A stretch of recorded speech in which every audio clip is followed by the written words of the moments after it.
For the race, I chose the Wood Elf because they're the best archers. They have the best bonuses for it. You could also do a Khajiit, but they're not as good.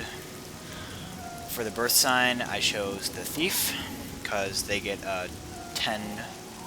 They get 10 points of their agility, speed, and luck attributes, so that's always good. Some people would go with the Steed for 20 points to speed, and some people will go with Moonshadow for the invisibility. But invisibility isn't as good as it sounds because it deactivates after you do anything. So I definitely recommend the Thief for any type of stealth character. As for the attributes, for my favorite attributes, I chose agility and speed. Obviously I chose agility because of it helps my marksmanship, and this is an archer character, and sneak because archers benefit the most from sneak.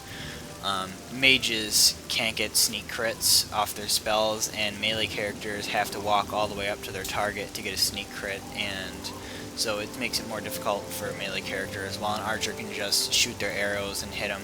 And two-handed melee characters aren't able to get sneak crits. You can only get a sneak crit if you're using a one-hander.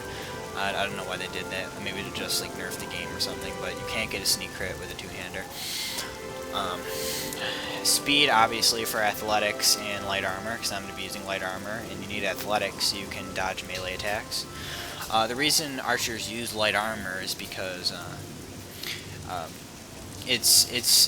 you can't use heavy armor because it'll make your character too slow, and mages would be using light armor, but they need their spell effectiveness.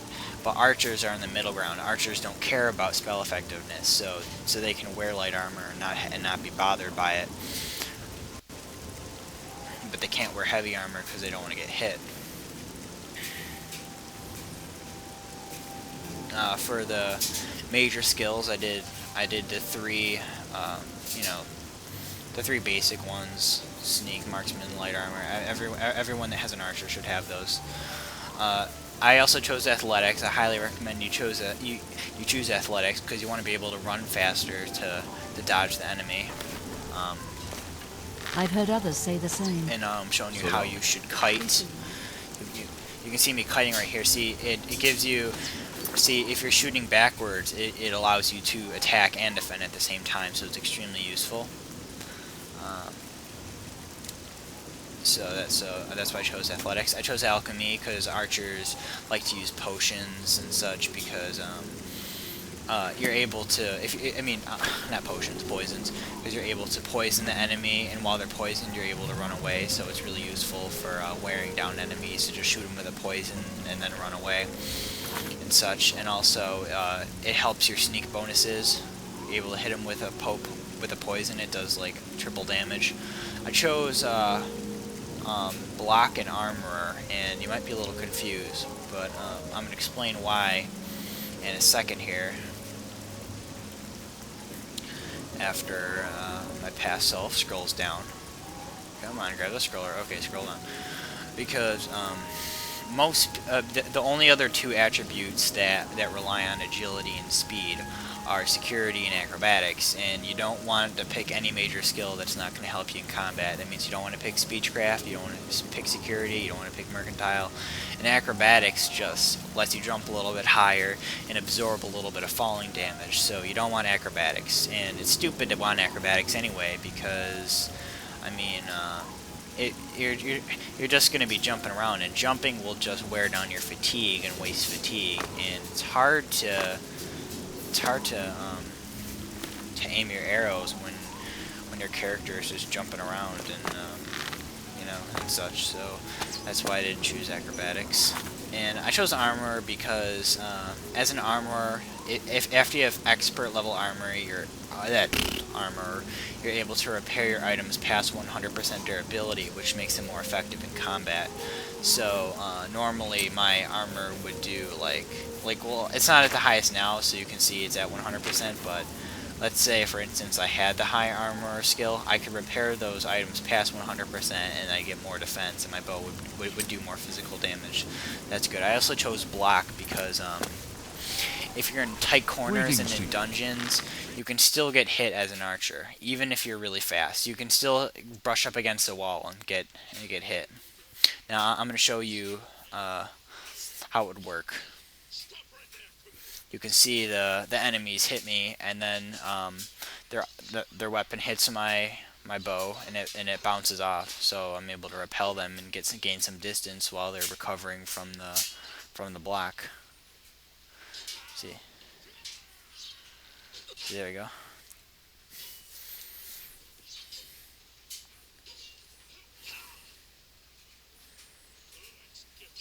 And you can just see me doing more stuff, and then I kill them all with a cheat. Okay. As an archer, you want to put your boots on your hotkeys if you don't have a high sneak level, because um, if your sneak is below 75, it's gonna affect how well you sneak. So if you have really heavy boots, you're gonna be able to be heard easier um, by NPCs. So unless you have a 75 sneak, it doesn't matter. Once you have 75 sneak, um, that penalty is taken away. But until then, you're fucked. That's the reason why. Another reason why archers don't use heavy armor, at least for their boots, because they don't want to be heard. It depends on the actual weight of the item. Now, I see I have it on a hotkey, so I can just switch it on and off easy. As an archer, you also want to be on the lookout for magic arrows. These are actually pretty rare. Even after level 20, it's still kind of hard to find some magic arrows. You can't enchant them yourself. You can't go to an enchanting altar and enchant these things. You actually have to find them out. You have to find them on your own. So a lot of people get their enchanted arrows off the Dark Brotherhood quest line, because at the end, if you're over level 20, you can get some nice enchanted arrows from there. Also, there's this Daedric shrine. I think it's called both. I don't remember. Bothia, you're able to get some enchanted arrows off this Argonian archer there. I'm just showing you some of my poisons now.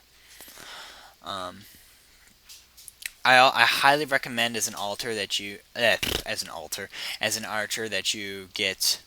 um, that you get detect life. It allows you to see enemies through walls and such. Well, not just enemies. You're able to see anyone through anything. It gets a little annoying when you're talking to people and they're changing weird colors, but it's really good because I mean you can have the highest sneak ever, but if you don't know where the enemies are, so you just walk right into them. What's the good of that? So I highly recommend that you get some detect life on there. And that's it. Brain surgeon out.